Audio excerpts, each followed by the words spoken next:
Hey, welcome to the High Business Podcast. I'm your host, Daniel Martinez. Today we have a special guest,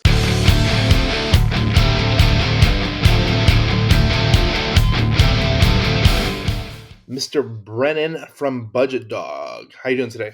How you doing, man? Good to see you again. I'm good, man. I'm good. I met Brennan on Twitter, and we have some acquaintances on Twitter. And I love Twitter. Twitter's such an amazing space. You meet a lot of genuine people on there, and I think a lot of people hate social media because everybody feels like everybody's fake on it. But there's a lot of cool, genuine people on there. So I think Brennan here is definitely one of those people that fits into that category. So I appreciate him coming on today. Yeah, man, excited to be here, and I echo that statement. I feel like there's a lot of fake out there, but if you find the right people, like anything, there's so many quality people I've met, and the relationships I've built over the years I've been on there, which is about 5 of this year. I think I got in 2019. My Twitter account says I joined in 2012, but I wasn't really active. It was like a personal account way back in the day. I think I was in college at the time. So it's really grown, man. And other people, man, it's been awesome. I love social media, and I think it's always focusing on the positives. 5 years. So I'm the same way. I got into Twitter probably like 2012, 2013, maybe 2014. I don't even remember. I have to look. But I didn't start like actively messing with it till probably about 2 years ago, 3 years ago. Yep. So I think it's been about 3 years. Yeah. But I think social media is a very, very cool place. But I mean, to get where you got in that amount of time is pretty amazing. Um, Hitting year 5 now since 2019. So It's I'm been a sure. blessing. It's been a blessing. Like, what I expected when I first started was not what I have now. Like, what I have now wasn't even in the plans. It really wasn't. And so, like, the way I started was just to share my story and help people out with personal finance, and like that's about it. It was kind of like a hobby to me, honestly, at first. And 5 years later, I own a business, and I have let's call it 15 people or so underneath me, and like never in a million years would I have thought would leave Deloitte from this. I would start my own brand. I would start my own business, and I would have people working for me. But here we are, and life comes at you quick. What were you doing? You said Deloitte. What's Deloitte? Yeah, Deloitte's a CPA firm, one of the biggest four in the world. So yeah, Deloitte, KPMG, Ernst and Young, and PwC are the big four, they call them. And I was there doing the audit. I was in the audit practice. They usually have like consulting practice, tax practice, auditing practice for the most part. Those are the big three, and within the big four, if that makes sense. And we were going into companies, big companies, all over the United States. So like, some of the biggest companies you would think of, like Meta, right? I think Deloitte audits them. It wasn't one of my clients, but Deloitte audits them. All these huge companies, you always have the auditor, the tax people, the consulting people come in, and they obviously do the reporting, like the 10K, the 10Qs. They also do a consulting on, one projects or a project or whatever on a one-off basis. They might do the tax work for these companies. And so I was in the audit practice. I was doing like 10Ks and 10Qs for all these big public companies. Also, I was in the private space in a big way. So outside of the public companies, we kind of did the same type of work for the private companies. And so I really dominated the private space at Deloitte in Cincinnati, Ohio. And I did that for 7 years. So I worked my way up to manager. I saw kind of I saw the writing on the wall. I was like, I don't want to be a partner. And that was kind of the natural progression. It's like I was at manager. So there was Yeah. one step in between me to go to the partner, which was senior manager. And I was like, do I really want to do that? Not really. So I kind of dove into my own thing. And that's where Budgetdog kind of came. Awesome. That is a very interesting story. And this kind of, when did you quit and transition into 100% Budget Dog? Because I think a lot of people, like, did you do it part time for a couple years, 2, 3 years to kind of Yeah, bear fruit? Like, what was that I transition have a period like? weird risk tolerance, right? So I definitely like to take big swings, but I like to do it calculated, and I don't like to do it like recklessly, like the idea of an entrepreneur out there.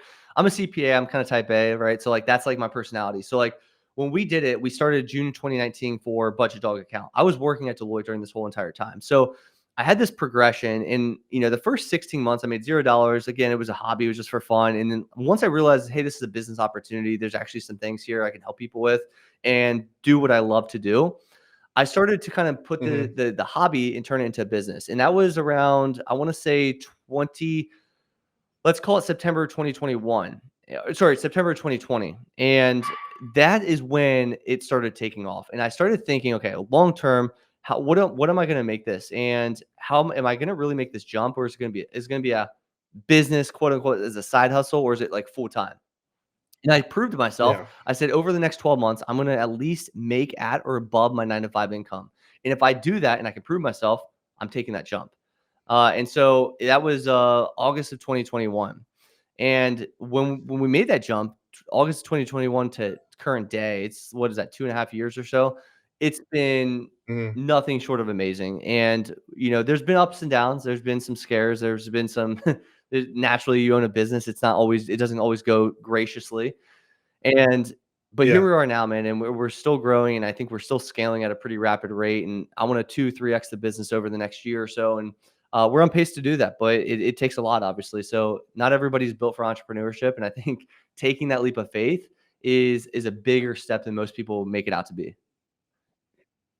100%, 100% fact. How's like I think you just had a new baby Yeah, too as yeah, we well, had, right? During little all Ellie this? Gray. She's gonna be 5 months on the 4 about 2 weeks. She's 4 and a half. I guess she's 4.5 months right now. So we had her September of 2023, and, that was the second one, with our first one being Logan, and she came 2 years before, so she's about 2.5. But yeah, man, dad life, actually, funny enough you say that, is right when I left Deloitte, 3 weeks after my first one, not Ellie, but Logan, she was born. So I quit my job. We paid off her house, and she was born like within a 3 weeks period. So that was a huge transition to say the least. And then all of a sudden we had to move across the country because she was diagnosed with Dravet syndrome. And so like it was a lot, very, very quick. But life comes at you quick, like I said. And so you got to be prepared, but you also got to be able to be shifty and think on the spot as well. What's crazy about your story is I did the same thing. So I was working at my job. I literally worked all the way up to my wife was about to have the baby, and I took my vacation time, all my stuff, and then I quit. So I haven't had a job since my When first was one was that? born 6 years 6 ago years at this ago. point. Wow, that's a long time. Yeah. It was probably scary. I'm sure, like, taking that It leap was of faith, man, you're the this provider, it's a different type of responsibility. Absolutely, absolutely. And I really like bringing this on because like entrepreneurship, there's no right time Mhm. to do it, and I think like I'm sure your wife gave you heat just like mine did about. You sure you want to do this right now? She was really supportive, and like I said, we had that runway, and she was working at her job, but there's something Okay, like with women in particular when they have the baby right before that, some of them say like a lot of times, and I don't want to call off the wrong way here, but like a lot of times people are like, I don't care to be a stay-at-home mom. And Erin told me yeah, that a lot. She's like, I want to continue to work. It's not that important. I want to be present, but I don't necessarily need to be a stay-at-home mom. Well, 4 months into the journey, obviously, my daughter had her first seizure, and things shifted very quickly as far as like her need to be at home. It was like a biological need almost, right? And so that at that point, we had both agreed, in fact, that hey, we're going to turn what we just I just jumped off the ledge essentially. I'm going to figure this out, make this work to where you can stay at home full time. And then we also just continue with my business. And so, like, there was that transition period from about, let's call it February of 2021 all the way to August of 2021, where we were like building actively and getting really aggressive so she could leave her job so we could focus on Logan full time. Not to mention we had to move across the country. We didn't have to move, but we wanted to move for the best sake of our daughter. And so yeah. like with that transition she's gonna have to quit a job anyway. And I had to make it work. And so there was a lot of stress around that, obviously a lot of pressure, but like we've done it. It's been a year now since we've lived in Texas, and it's been awesome. That's crazy. It's so weird like hearing your story because like literally I moved after my second one was born, and I literally moved cross country Yeah. during COVID. And one thing I really want to highlight too is that COVID was like it was a great little time for entrepreneurs after everybody switched from home. You kind of had a lot of people trying to look for other type of learning, education, side hustles type thing, and people that really honed in made a lot of money during that time, and they kind of set their foothold for the rest of their lives. It seems like off of that little runway that happened. I think you're definitely a product of that. And I've seen a lot of other people blow up during that time period 100%. too. So I it's look really back cool. at that time pe like, at the time, I didn't realize what was happening, like, in the moment. I was doing it, but I didn't really Mhm. realize the impact, and now I'm looking back, man, and my wife and I talked about this a lot, and we're like, that time period literally changed our lives forever in a positive way, and so I think a lot of people look at those times and define those events as either, they define them in some a negative way. And I think you get to choose when there's distress and there's change and all this kind of stuff in our society. There's a chance right in front of you. There's an opportunity right in front of you, and it's the way you look at it, and the way you perceive it, and the way you act upon it that you can choose the way it goes. And a lot of good things happen, a lot of bad things happen, but at the end of the day, we look back and we're like, man, this forever changed our life in a big way. Yeah, that's amazing, man. COVID was it was a blessing in disguise for a lot of Yeah, different people, and I think coming out right now, people are kind of settled and or stabilized now, and they're seeing the fruits of their labor. Because I think I started Hive Mind in 2020, so this was right in the right during yeah, right COVID in the too, middle. right in the middle of COVID. Now it's 4 years later. What happened? So weird to think about like that. Like when I yeah, like 4 or 5 years, that's wild. Yeah, a lot has changed. How did you adapt? And like, I really want to know, like you said, you really honed in the beginning stages, right when that happened. Like, what was something you did early on to kind of like spark up that thing you were building? Like, you remember what things you Yeah, went yeah. through, Oh man, I remember consulted very with? vividly actually. Like so when I first quit my job, the main focus point was taking the I was making money, but did I have a business? And I would argue I did not. Yeah, So there's a lot of people that can make money online, but there's also business structure, systems, all that kind of stuff. And so my main focal point was exactly that, building that underneath me, building the legs under the table. And I didn't have any of that. It was just like, hey, I could, post a product, people would buy it, great. But like, what if that dries up tomorrow? Like, where are the systems? Where are the people? Where are the business, the technology, all that kind of stuff? That was my main focal point. Getting the right talent in the door as well was a huge focal point. So like now, I would argue now the level of talent I have from the social media games top tier, and I think there's a reason we do so well is because of that. It's not because of me, it's because of the people around me. So like I think that's a really really important piece of it.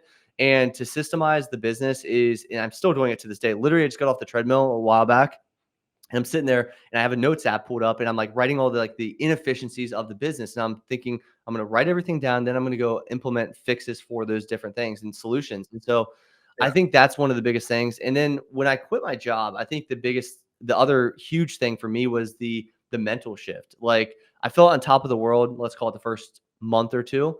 And there was that superficial high. I just gave my boss the FU pretty much. I was able to take control, all mhm, that kind of stuff.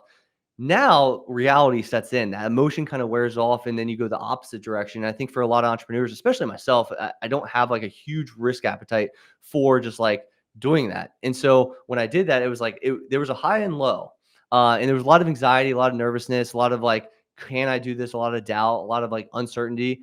And I think like everybody goes through that. In fact, for anybody that's actually successful, and I think it's actually a positive because when you do hit those levels, it tells you who you are and you have to figure it out or you do or die.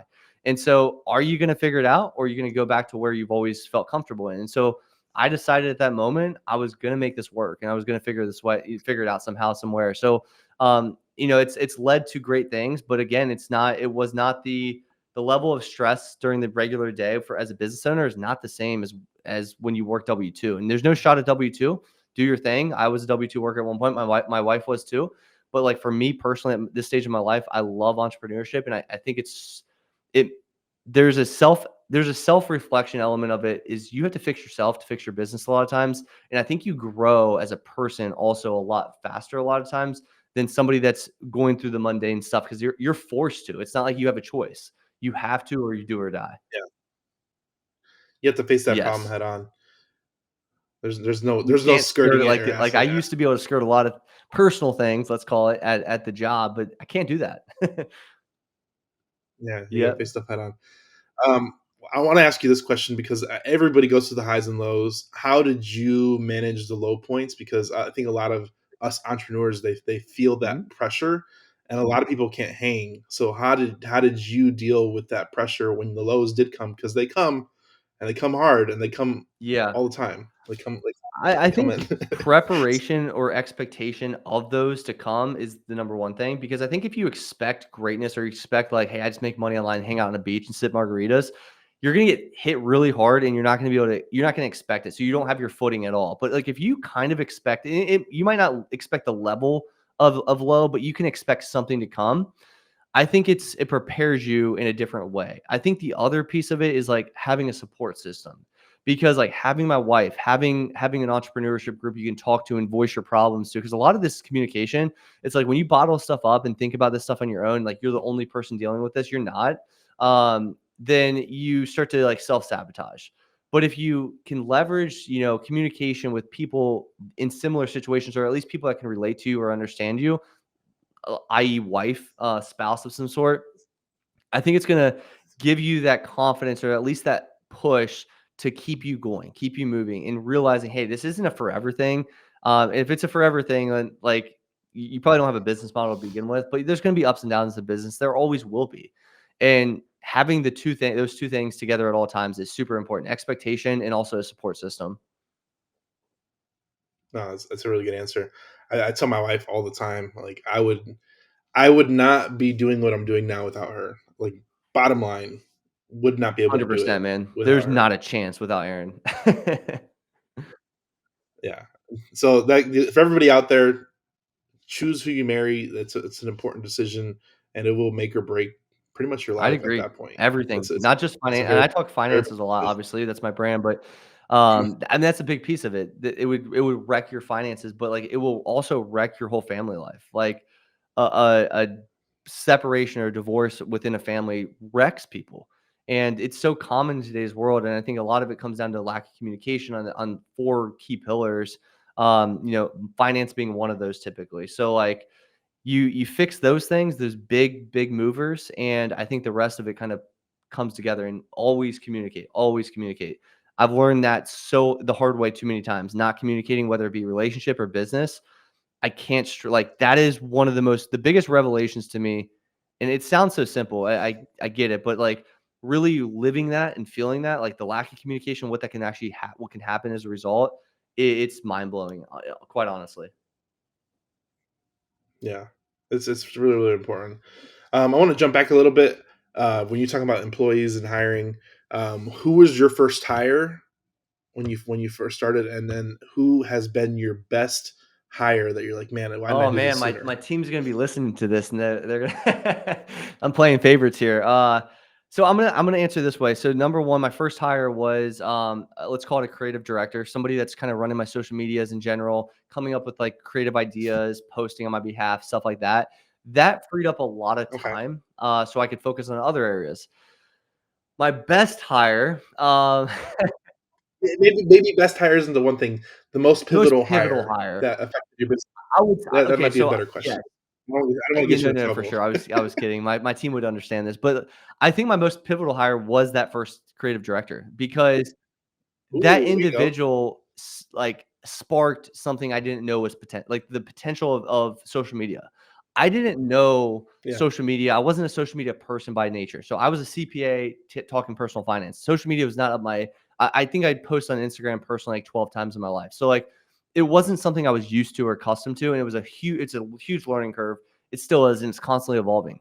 Having that individual to show what could happen because of that is, I think, the most important piece. Now, obviously, everything you could argue is more important or most as important with like sales, marketing, technology, integrator, leadership, all that kind of stuff, student success. Like it is endless as far as like every piece plays a pivotal role.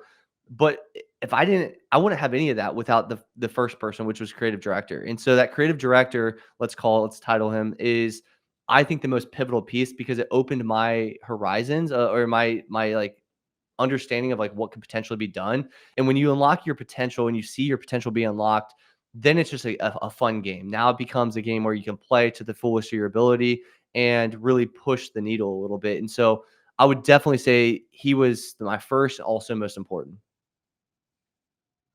There's a amplification factor that you don't really realize, and I think that's what you're Oh, talking about, the amplification of that oh first yeah. hire.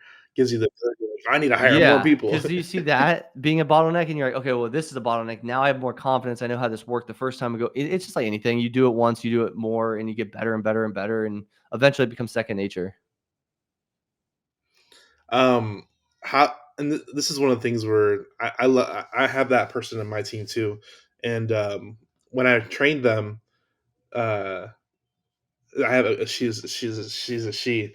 She was a little bit rough around the edges, but they get better over time and they Yep, understand the mission and they like your team alignment doesn't happen at first, and you kind of have to have patience with your employees. But once they get the alignment, understand the goals and the mission, it gets ooh, fun. it's crazy. It develops with time. You're right. You're 100% right. It doesn't happen overnight. It's like it naturally occurs.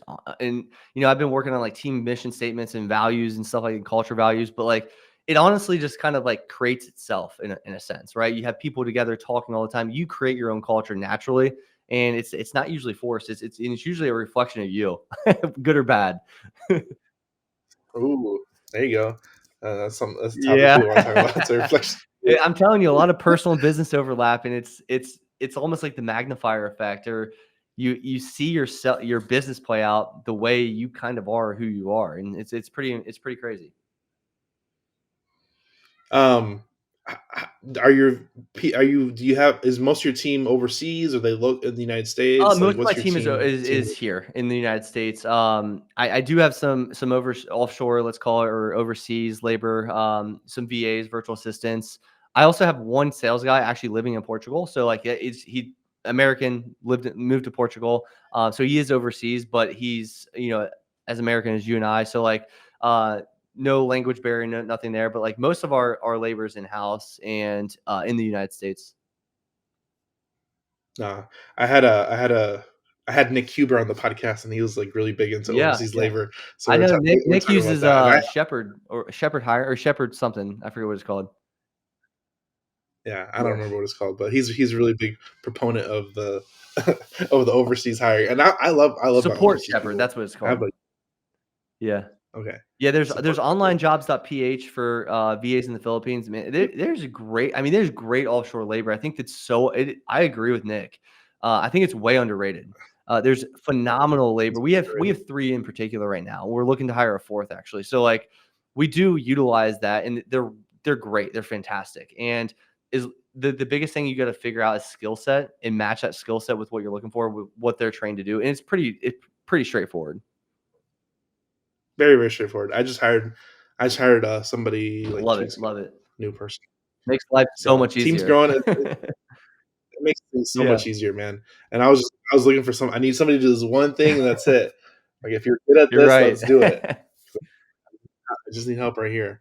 But it's the overseas people. I think the internet has made it easier to find overseas talent, and it's kind of opened up the you can sell to the Yes, world. yeah, I love it. So it's Our products and service isn't meant for it's geared towards United States. It's personal finance, so it's a little different, but, like, if you have a generalized product, or even not even generalized product, but, like, just an informational product that can apply to other areas, like, you can literally sell anywhere, and that's crazy to think about. Like, you could have an online Amazon, or you could have a TikTok shop or Amazon brand, and you can literally sell to people in China. Like, it's a beautiful thing, and it's, again, like, people bash the internet, but again, I think you need to find the positives. Like, there's endless amounts of positives with the internet and the connectivity. Like, even you and I being able to meet each other was through the internet, and so I've established so many good connections and so many good valuable people just through the internet. And then we meet in real life, and we connect and bond, and it's a beautiful thing. yeah. Let's jump a little bit into the business, man. So let's talk about the personal finance side of it. What type of products are you teaching? Let's talk about a little bit like that. Yeah. So On the people on that people that come and work with us traditionally are people that can't figure out how to get out of debt, people that don't know how to invest, or people that just don't have a clue of where to start. Those are our 3 people that we typically see in our ecosystem. As far as products and services, we have a lot of like lower ticket type of things. So we have like, investing modules, courses, products. We have figuring out how to get started with your personal finances, things like that. But my book is coming out actually April 8th, officially in bookstores, Amazon, Audible, all that kind of stuff. So we have all those types of things. My big product right now, or let's call it a service slash product, is my Budget Dog Academy, and that is by far one of the most comprehensive financial things that I know of out there in the market. It kind of brings together everything. So I know a lot of people like might use an advisor, they might use a CPA, they might use a trust attorney, they might use an insurance agent. Like we are educating on the entire like from start to finish piece of the puzzle. Because when people start with personal finance, they think budget and they think investing and they kind of end there. But like it's so much bigger than that. So we really walk people through a roadmap and show them exactly what they need to be considering, educate them on that, and also apply that to their situation that makes sense for them, not for generally like a Dave Ramsey 7 baby steps. It's really strategic as to like, okay, here's all of the stuff you need to know about this topic. Here's how it applies to you. Let's apply that. Let's build your system. Let's make this really simple. And we started this about a year and a half ago, and Budget Academy has literally changed like thousands of people's lives. So we've had, I think at this point, about almost 1,200 people in the academy in about a year and a half. And so what we've been able to do from a results perspective, and I post on Twitter sometimes results, but like that can't even do justification. Um, I see results literally daily just pop up left and right, and the community support within there. You know, it's a mix of everything, right? We have it's kind of coursey module. There's modules and stuff to get you through, but there's also community. There's also a student success team of real true financial professionals, ex financial advisor, high net worth for high net worth people, RICPs. Like I'm a CPA, so like we have all these financial professionals built in there to get you support. We also have a behavioral health financial psychologist in there, and we have a loaded team to help you. And it's also a lifetime community, so people never they're always part of that community. And we have live calls and live group sessions and stuff like that. And we're about to do our first meetup in Austin, Texas, in on March 15th. So it's something that I haven't seen out there. You know, you see financial courses, you see like budget courses. This is nothing like that. You know, people hear Budget Dog Academy and they assume, oh, that's just another budget course. It covers trust, estate planning, taxes, insurances, credit, investing, out like down to the allocations, financial systems, building your actual money system, your money plan. All of that stuff is really really critical, along with that support and guided mentorship. And so all that wrapped in essentially for a lifetime is what we do in Budget Dog Academy. No, I think a lot. I was going to ask you about Dave Ramsey as like a as this is going to be a social Yeah. media reel. How do you feel about Dave Ramsey and your competition? All right, so you're putting me on the spot. I love the Ramsey crew. I love Jade Warshaw. I Okay, love John Deloney. I love George Camel. His personalities. There was a time a couple years ago that I was in that process to potentially join that team, and I'm going to leave it at that. I politely declined okay, because I think that what they preach is good for the masses. Don't get me wrong. I think in general, and most people have credit yeah, card debt. You know, the stats don't lie. So like what they're doing is going to help the most people out there. But finance is not a one size fits all, and there's way bigger. It's a bigger conversation, like I said, than one size fits all. So that's what I was saying about the academy. Is it's very situational. It's very hey, here's all the education, but like you don't have to go through this exact framework that everybody goes through. You have to think differently. yeah, What if you have like a Roth conversion ladder, you know, potential, and you don't, but you're going through the 7 baby steps? You're not going to know what to do there. What if you have tax issues? What if you have estate planning issues? Like, is 7 baby steps going to cover that? No, it's not. And so I really respect what they're doing. I think they're fine in general across the board. I think they're going to help the masses. But I think once you graduate, let's call it that 7 baby step program, there's a lot more to learn. There's a lot more to apply to the situation to really maximize your dollars. And that's kind of where I feel is if we don't align at all. I also think the investing advice they give out is like kind of like the 25, 25, 25 quadrant thing. There's no way that works. There's also no way there's a 12%, return long term opposed to like the 10%. They say they beat it by 2%. It's easy to actively, pick actively managed mutual funds. It's just not how it works. And so with fees, net of tax, it just doesn't work that way. So there are some things we disagree on, and that's okay. And I think everyone needs to understand it's 2024. We can still have some respect for people. We can still yep. not align or believe or have the same exact belief. And oftentimes it's because like my agenda is different than somebody else's agenda, or my goal is different than somebody else's. And if I had the same goal as an individual, I might do the same thing they do. But because my goal is different, I'm not going to take the same pathway. And I think that's where a lot of people don't understand. I don't agree with Dave Ramsey in a lot of ways, but it's in a respectful manner, that it's not to bash him. It's not to say that he's a horrible person, or, all these things you see on the internet. And it's just a matter of understanding what they're trying to accomplish is to help the masses figure out their debt problems, get, financially aware. And it's not necessarily to optimize their finances. And I think the market they're trying to talk to is mass market, and that's okay. It's a business at the end of the day. He's a great businessman. Yeah. No, it's a Mhm. great answer. And one thing I love about this too is that you can do it your own way, and you're not taking from his pocket. He's not taking I from your never look pocket. at things And like this as competition, man. I really don't honestly look at anything as competition. Like, I know I'm very confident in my ability to what I provide. So I I think it's corny. Like, my team even asked me, like, my marketing guys come in, like, "Who's your competition in the market?" I'm like, "Dude, honestly, like, I've never thought about it. Like, good, bad, or whatever from a business perspective, like, you can call it whatever." I just don't look at it that way. Like, I look at it as, like, I know I can help. There's 7 billion people in this world. I know I can help a lot of people, and, like, I'm not necessarily just trying to make the most money possible. That's not my goal. So, like, maybe if my goal was to, like, steal a market share from somebody, like, maybe my thoughts would be differently. But, like, my thoughts are, as help as many people as need to be helped and want to be helped, and have a product that aligns with those individuals. And if those people find me, great, and hopefully we can find them to help them and serve them. But I never look at it as like me versus them, or like the Ramsey crew versus the Budget Dog crew, or anything like that. I don't even think, like, let's call it financial influencers, like, there's any competition there. Like, I just know my stuff so good that I know it's going to work. It works for thousands of people. It has worked for thousands of people, and it's going to continue to help people. So, like, sure, if you want to go pick this person over me, like, go for it. I don't care. yeah, no competition, 100%. And it's really cool that you kind of create and custom made your own solution, because there's different levels to personal finance, and you can create your own Exactly. marketplace into that, and you don't have to worry about that.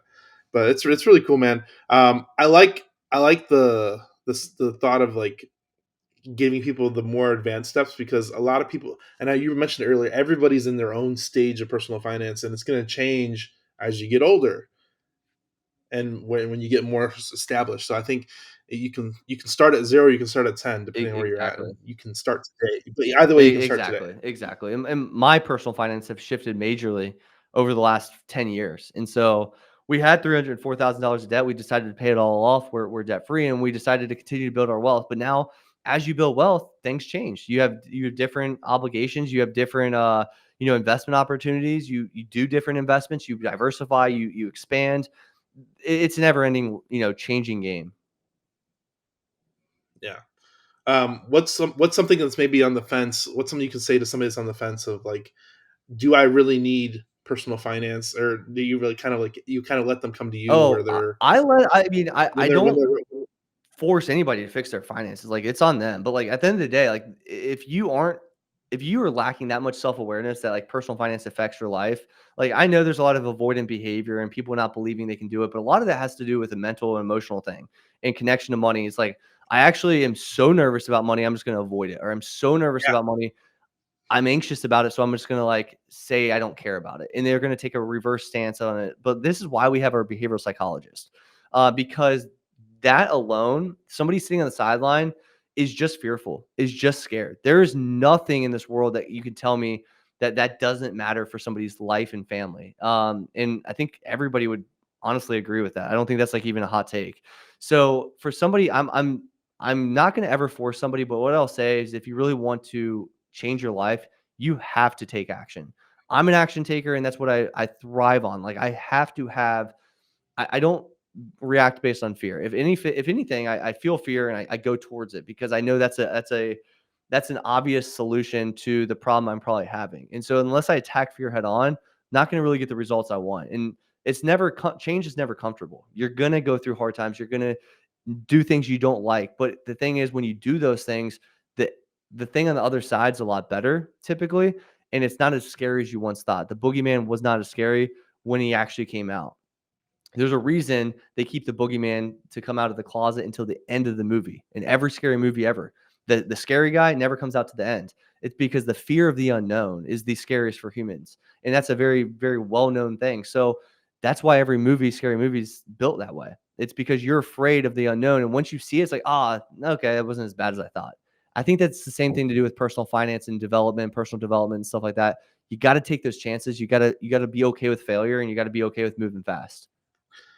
One thing I really like your statement right here, and I really want to hone in on it, is that you got to take control. A lot of people they take the back seat to their finances, and they kind of 401k matches my investment, and I'm like, okay, like And I'm then they not. say the 401k is the company's investment. Like, guys, that's your investment, by the way. That's your account, and you have to invest in that. Your company just gave you the option to use it.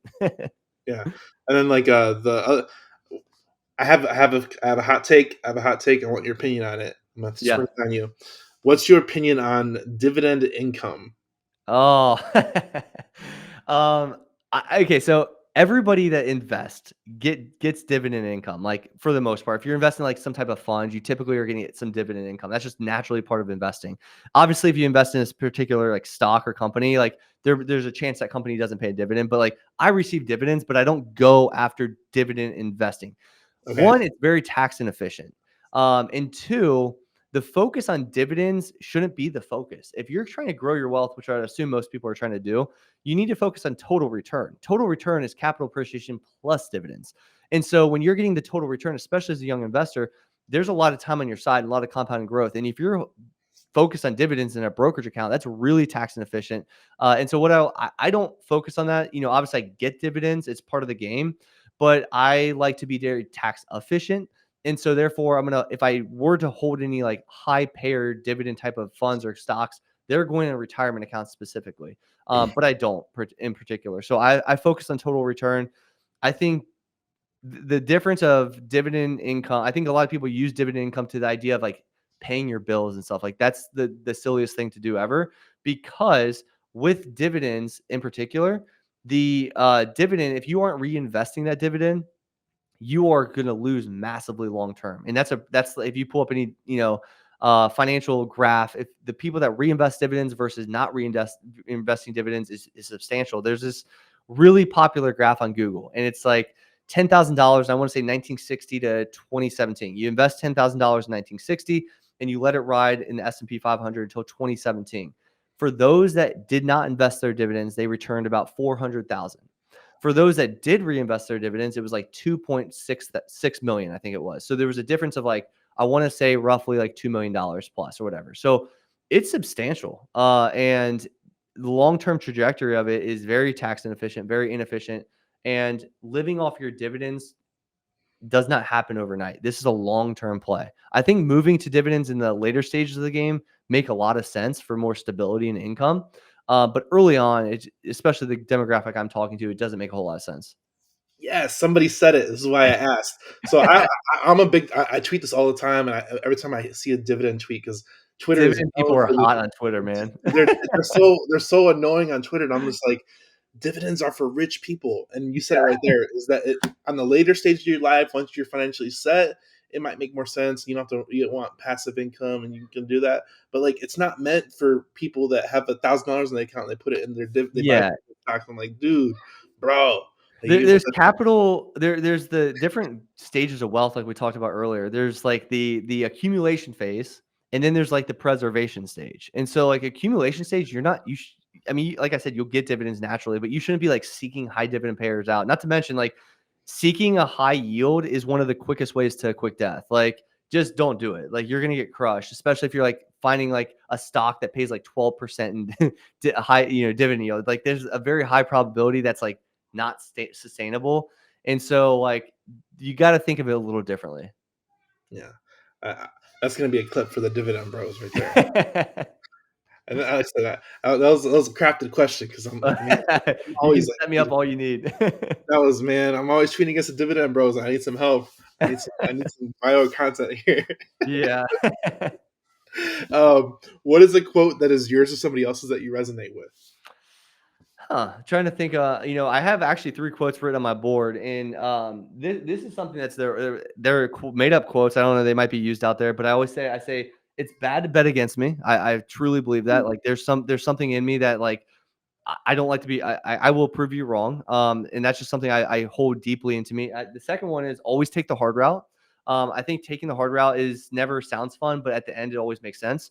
And then the last one is nothing can stop you. And so I write those there in particular because you have to develop that mindset, because there's a lot that can come your way in business and life and stuff.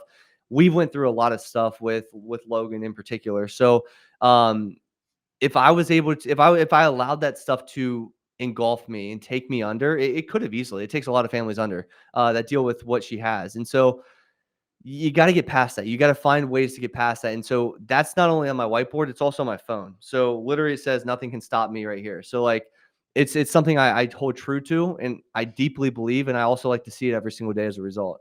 And it's not in an arrogant or conceited way. And I think that's what people sometimes take the wrong way. It's in a very confident way. It's in a way that I've experienced a lot of stuff and I'm willing to fight through. And I don't care how hard it is. I will figure it out.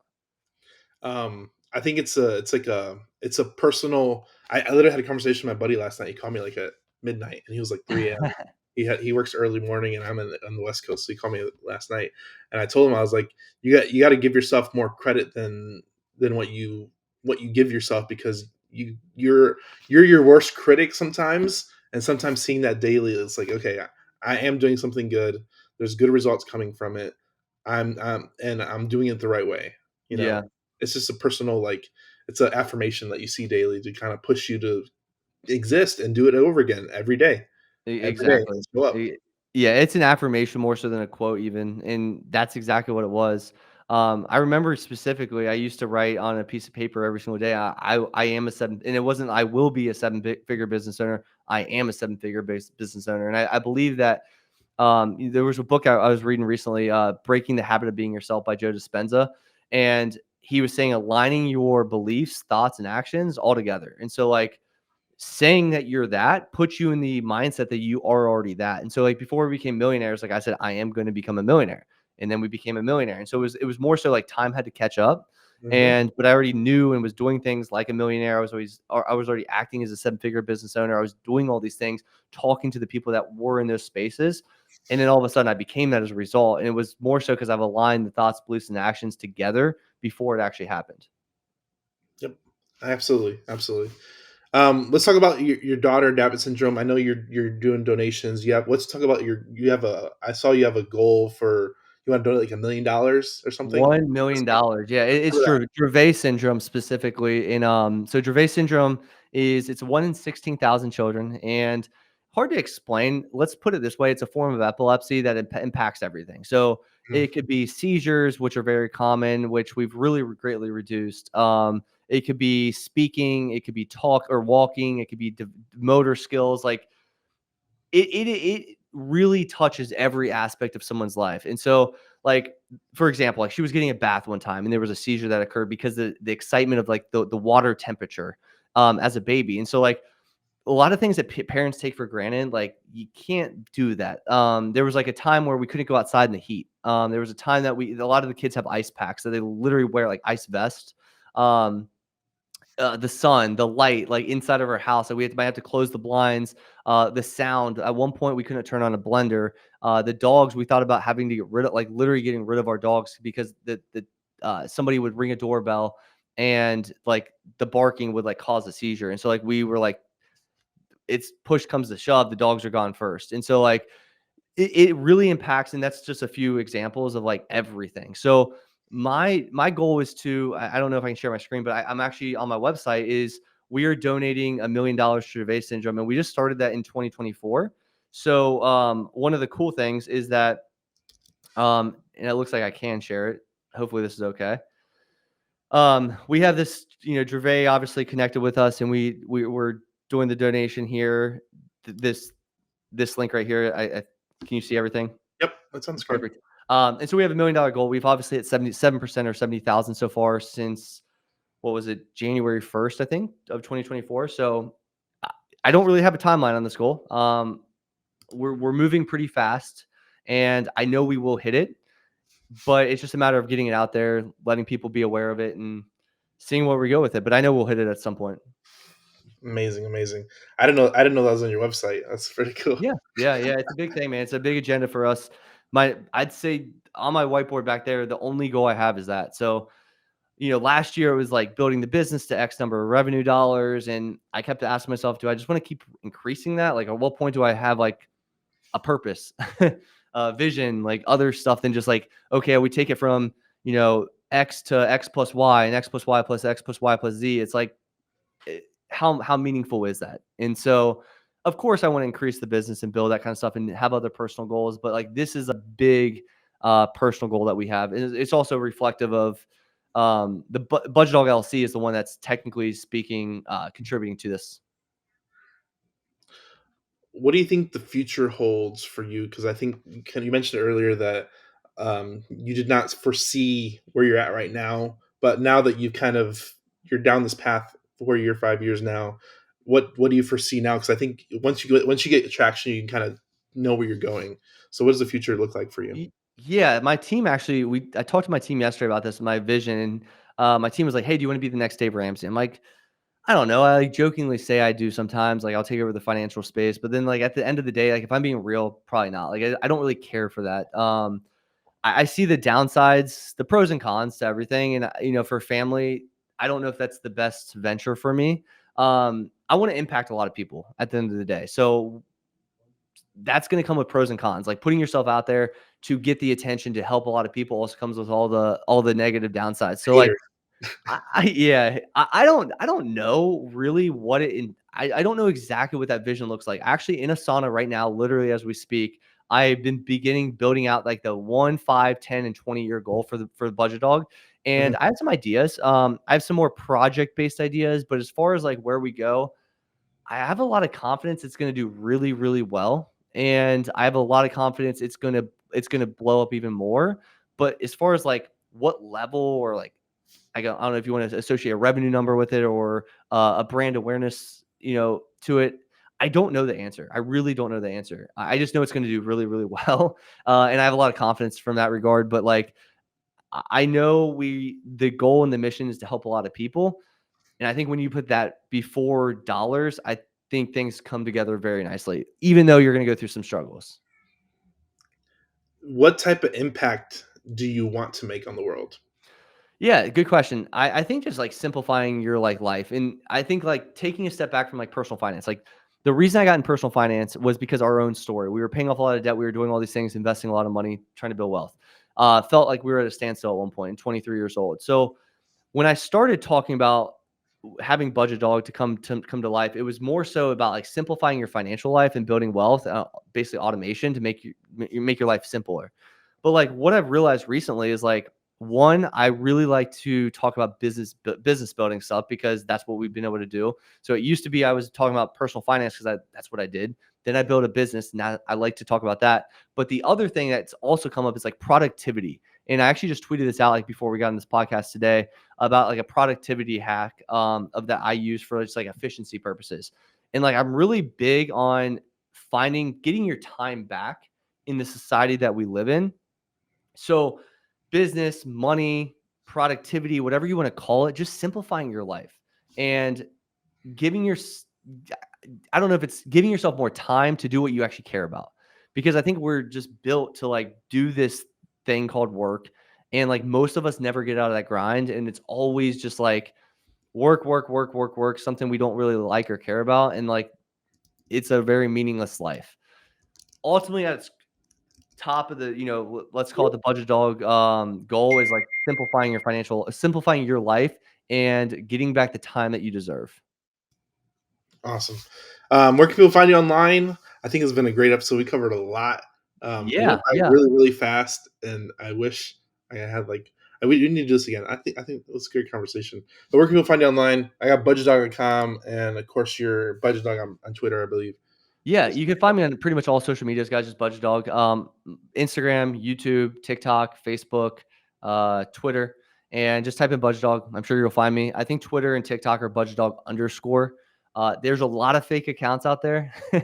I have one account in all those platforms. I will never message you about crypto. Just had somebody get scammed out of $10,000. Oh, Supposedly there was a crypto scam that happened, and some people told me after I posted about that supposedly the scammers typically like make you feel bad for the victim and like the victim's part of it a lot of times. I don't know if that's the case.